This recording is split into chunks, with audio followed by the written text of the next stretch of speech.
सभी को जय मसीह की। प्रिय भाइयों बहनों, माताओं, बुज़ुर्गों, नौजवानों, बेटियों, कल हमने सीखा पहला भाग में कि अनंतकालीन परमेश्वर के बारे में। आज हम ये दूसरे भाग में अनंतकालीन परमेश्वर के बारे में सीखने जा रहे हैं। आइए सर झुकाएं, छोटी सी प्रार्थना करें। प्यारे प्रभु, तेरा धन्यवाद करते हैं पिता परमेश्वर, अनंतकालीन परमेश्वर जो विषय पवित्र आत्मा आपने शुरू करवाया है उसका ये दूसरा भाग है। प्रभु, आपकी मर्जी पूरी हो। पवित्र आत्मा हमें ज्ञान बुद्धि समझ दो, तेरा जीवता वचन हम सीख सकें और सीख करके उसको ग्रहण करके मनन करके लागू करके और प्रभु दिन प्रतिदिन सिद्धताई में, पवित्रताई में, अलगताई में आगे बढ़ सकें। प्रभु, जो भी वचन ये रिकॉर्ड किया जा रहा है खुदावंत, जो भी भाई बहन, बच्चा, बुजुर्ग, नौजवान, माता पिता सुने, पवित्र आत्मा आप उनके हृदयों को कायल करें, आप उनके जीवनों को बदल दें। प्रभु यीशु मसीह के सामर्थी और पवित्र नाम से मांग लेते हैं, सुनो और ग्रहण करो, आमीन। आइए यशायाह नबी 41 अध्याय उसका 4 वचन हम पढ़ने जा रहे हैं। किसने यह काम किया है और आदि से पीढ़ियों को बुलाता आया है। मैं यहोवा जो सबसे पहला और अंत के समय रहूँगा, मैं वही हूँ। परमेश्वर यशायाह नबी के द्वारा इज़राइल जाति से या मनुष्य जाति से बात कर रहा है कि देखो, ये किसने आदि से, शुरुआत से ये सब कार्य किए हैं। क्या आप लोगों के पास कोई इसका जवाब है? अगर जवाब है तो आप दे सकते हैं। जिस तरीके से अय्यूब ने भी परमेश्वर के सामने अपना मुकदमा रखना चाहा कि हे परमेश्वर, मैं धर्मी हूँ, लेकिन फिर भी ये विपत्तियाँ, ये समस्याएं मेरे जीवन में क्यों? लेकिन जब परमेश्वर ने अय्यूब से बात करना शुरू किया, उसके पश्चात अय्यूब ने अपनी उंगली को दांतों तले दबाया और परमेश्वर से माफ़ी मांगी कि हे परमेश्वर, आपके सामने ये जो मिट्टी है वाद विवाद या बहस नहीं कर सकती, क्योंकि आप हमारे सृष्टिकर्ता है और सृष्टि कभी भी अपने बनाने वाले के सामने सृष्टि ही रहती है और सृष्टि कभी भी अपने सृष्टिकर्ता के ऊपर दोष या उसके सामने सवाल जवाब नहीं कर सकती। मिट्टी कुम्हार से ये नहीं पूछ सकती कि हे हे स्वामी, आप मुझे इस तरीके से क्यों बना रहे हैं। तो एक बार फिर इस वचन के ऊपर हम ध्यान लगाते हैं कि किसने यह काम किया, किसने इस आकाश को तान रखा है, किसने इस पृथ्वी की नींव को रखा है, किसने ये सारा ब्रह्मांड बनाया है, किसने पहले मनुष्य आदम और हव्वा की सृष्टि की है, किसने आकाश की सेनाओं को बनाया है, किसने पहला स्वर्ग, दूसरा स्वर्ग और तीसरा स्वर्ग की क्या की है, सृष्टि की है। ये सारी बातें परमेश्वर की तरफ से मनुष्य जाति के सामने ये सवाल है। आगे कहता है और आदि से पीढ़ियों को बुलाता आया है। तो परमेश्वर तो सर्व ज्ञानी है और सर्वव्यापी है और सबसे पहला है और सबसे आखिर तक रहने वाला है। वो ना कभी पैदा होता है और ना कभी मरता है। वो आदि से ही पीढ़ियों को बुलाता आया है। मनुष्य किसी भी बंदर से नहीं बना है। उदाहरण के तौर पे आज अगर कोई भाई बहन, माताजी, बुजुर्ग बीमार पड़ते हैं तो उनको खून, मेरा सवाल है, किसका चढ़ाया जाता है, मनुष्य का या बंदर का? तो जाहिर सी बात है कि विज्ञान के बढ़ने से, और जैसा दानियल की किताब में लिखा है कि अंत के दिनों में ज्ञान बढ़ जाएगा, तो मैं इस बात के लिए भी परमेश्वर का धन्यवाद करता हूँ कि विज्ञान के द्वारा ये पवित्र शास्त्र क्या होता जा रहा है, ये सत्य होता जा रहा है और प्रमाणित होता जा रहा है। जिस तरीके से वैज्ञानिकों ने ब्लड ग्रुप की खोज की है, तो डॉक्टर बोलते नहीं, जो ब्लड ग्रुप है उसी के अनुसार मैच करता हुआ या वही ब्लड ग्रुप ही इस भाई को या बहन को या बुजुर्ग माता को, बुजुर्ग पिता को या बच्चे को बीमारी के दौरान देना उचित है। तो उस समय डॉक्टर सलाह नहीं देगा कि आप चिंपांजी बंदर का ब्लड ले आओ या दूसरे लाल बंदर का ब्लड ले आओ। तो ऐसा कुछ भी देखने में नहीं आता। तो फिर हम किस भ्रम में पड़े हुए हैं, ये आज हमें सोचने की आवश्यकता है।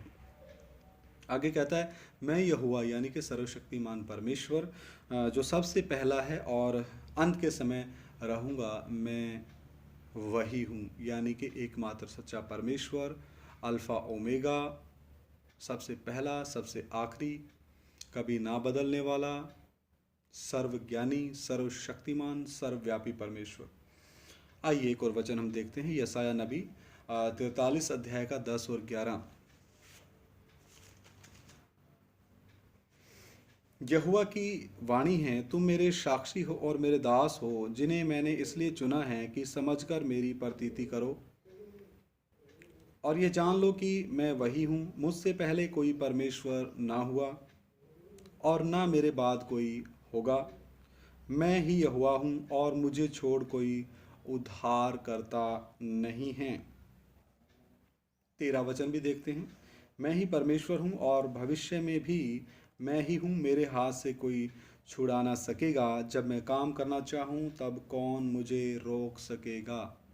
तो मेरे प्रिय भाइयों बहनों, परमेश्वर का वचन कितना स्पष्ट है, कितनी स्पष्टता से एक एक बात पवित्र आत्मा की प्रेरणा से लिखी गई है।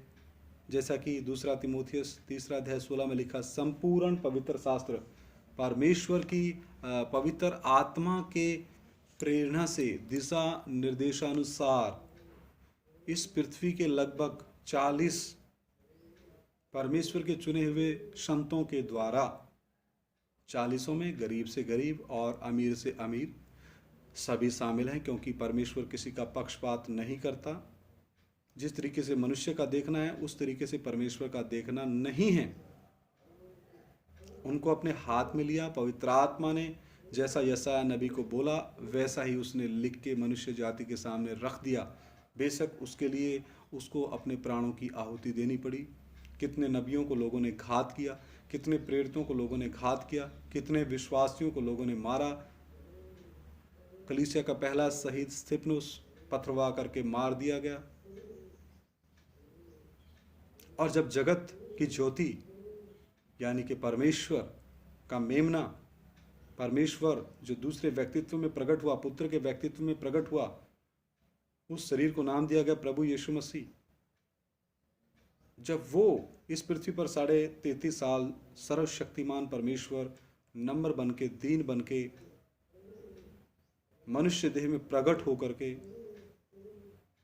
दास का रूप धारण करके, अपने आप को शून्य करके, जैसा फिलिपियों की पत्री 2 अध्याय में लिखा है 5 वचन से आगे आप पढ़ सकते हैं कि परमेश्वर होने पर भी उसने इसको अपने वश में रखने की वस्तु ना समझा, बल्कि अपने आप को क्या कर दिया, शून्य कर दिया, दीन कर दिया। आपने परमेश्वरत्व का जो अधिकार है, पदवी है और उसका जो रुतबा है, उसकी जो महिमा है, उसका जो मान सम्मान है, उस सब को छोड़ते हुए हम पापियों के लिए, मुझ पापी के लिए और जगत के तमाम मानव जाति के लोगों के लिए जो परमेश्वर एकमात्र सच्चा परमेश्वर है, जिसका कोई नाम नहीं है, क्योंकि अगर किसी का नाम है तो उससे पहले भी कोई ना कोई रहा होगा, इसलिए नाम की शुरुआत होती है। जैसे मेरा नाम करमवीर सिंह है, तो मुझसे पहले मेरे पिताजी श्री किशन चंद हैं और उनसे पहले उनके पिताजी श्री भिक्षाराम थे। तो अगर किसी का नाम है तो ज़रूर उससे पहले कोई ना कोई ज़रूर होगा। तो मेरे प्रिय भाइयों बहनों, परमेश्वर का वचन तो कहता है, मुझसे पहले कोई परमेश्वर ना हुआ और ना मेरे बाद कोई होगा।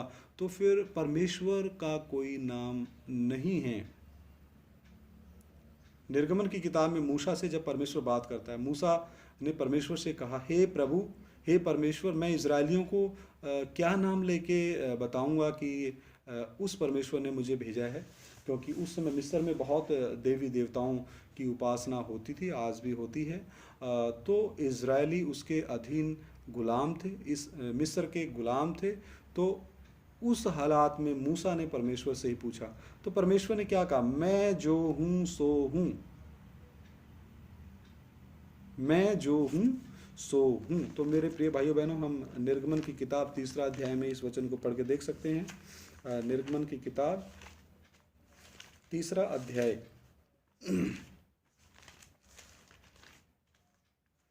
14 वचन। परमेश्वर ने मूसा से कहा, मैं जो हूँ सो हूँ। फिर उसने कहा, तू इजरायलियों से यह कहना जिसका नाम मैं हूँ। तो मेरे प्रिय भाइयों बहनों, बुजुर्गों, माताओं, नौजवानों, बेटियों, तो आज आपके सामने जो ये वचन दिया जा रहा है, ये परमेश्वर के तीसरे व्यक्तित्व यानी पवित्र आत्मा के द्वारा प्रेरणा पा करके, प्रेरित होकर के, यानी कि उसके प्रति प्रेरित होकर के, यानी कि 5 प्रकार की सेवकाई वाला प्रेरित अपोस्टल वैसा नहीं है। यानी कि परमेश्वर के पवित्र आत्मा की प्रेरणा को पा करके मैंने इस विषय को पहले पवित्र आत्मा के द्वारा सीखा और अब मैं ये अपने भाइयों के बीच में, बहनों के बीच में, बुजुर्गों, माताओं, नौजवानों के बीच में इसको साझा कर रहा हूँ, ताकि आप लोग भी इससे अपनी स्वर्गीय मिरास को पा सकते हैं। तो वापस हम उसी ऐत के ऊपर आते हैं, उसके बाद हम प्रार्थना करेंगे। यशायाह नबी 43 अध्याय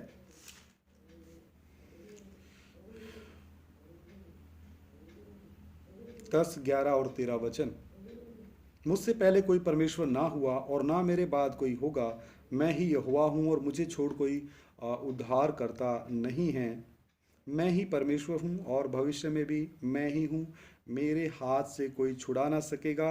जब मैं काम करना चाहूँ तब कौन मुझे रोक सकेगा। तो मेरे प्रिय भाइयों बहनों, सृष्टिकर्ता को रोक नहीं सकती। तो हमारा कर्तव्य है सबसे पहले, हर एक मनुष्य का जो कर्तव्य होना चाहिए, अपने सृष्टिकर्ता को खोजना कि मैं इस पृथ्वी पे क्यों हूँ और मुझे किस उद्देश्य के साथ परमेश्वर ने बनाया है और मेरा इस पृथ्वी पे कितने दिन का समय है परमेश्वर ने ठहराया है, क्योंकि परमेश्वर सर्वज्ञानी है। और इस पृथ्वी पर से मेरा कूच कब होगा और इस पृथ्वी पर रहते हुए मैंने परमेश्वर के प्रति कुछ जिम्मेदारियों को किस तरीके से निर्वहन करना है, उनको पूरा करना है, और कैसे मैंने अपने उद्धारकर्ता को जानना है, और कैसे मैंने अपने परमेश्वर यानी अपने सृष्टिकर्ता की इच्छा को पहचान करके उसको अपने जीवन में पूरा करना है, और कैसे मेरा जीवन बाकी लोगों के लिए आशीष का कान बनना है।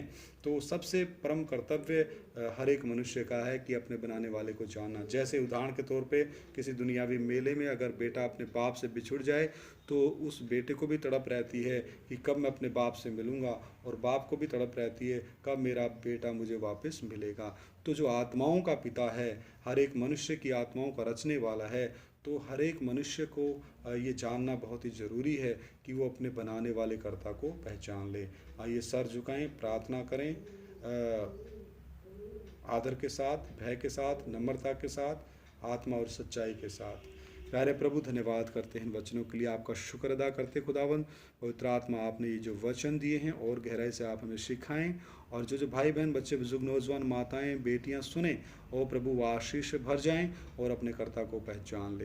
प्रभु यीशु मसीह के सामर्थ्य और पवित्र नाम से मांग लेता हूँ, सुनो और ग्रहण करो, आमीन। सभी को जय मसीह की। मारानाथा। हमारा परमेश्वर बहुत जल्द अपने लोगों को लेने के लिए आ रहा है। हौसला रखें, दिलेर हो जाएं, तुम्हारा मन व्याकुल ना हो, तुम्हारा मन कच्चा ना हो। हर एक मुसीबत, हर एक दुख, हर एक परेशानी हमें ईश्वरीय स्वभाव में, परमेश्वर के स्वभाव में बदलती है। सभी को जय मसीह की। मारानाथा।